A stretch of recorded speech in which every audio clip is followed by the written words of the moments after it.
អូអាហ្នឹងឆ្នាំអាត្មា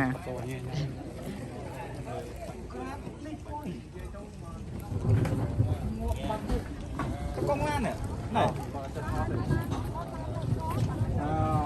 អូស្អី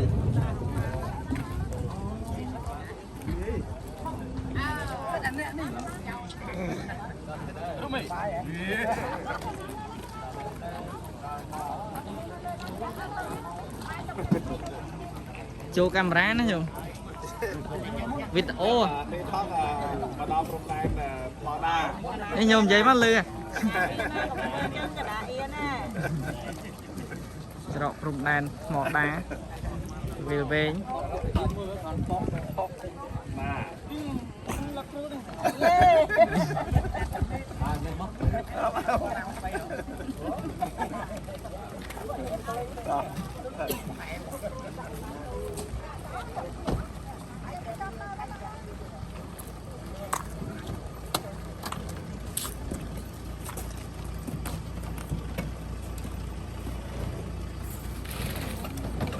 ញោមសាប់បាយនៅ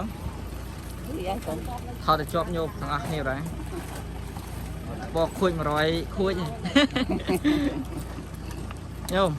ជាប់ណាវីដេអូកូនកណាថើថតអើយអូវីដេអូដាក់មកពោះចឹងមកញោមឈរត្រៀមគ្នាញោមអាត្មាថតអត់បោះញ៉ាំមួយអញញោមបែរនេះញោមចាចូល ចូលមកដល់ស្មោះពុក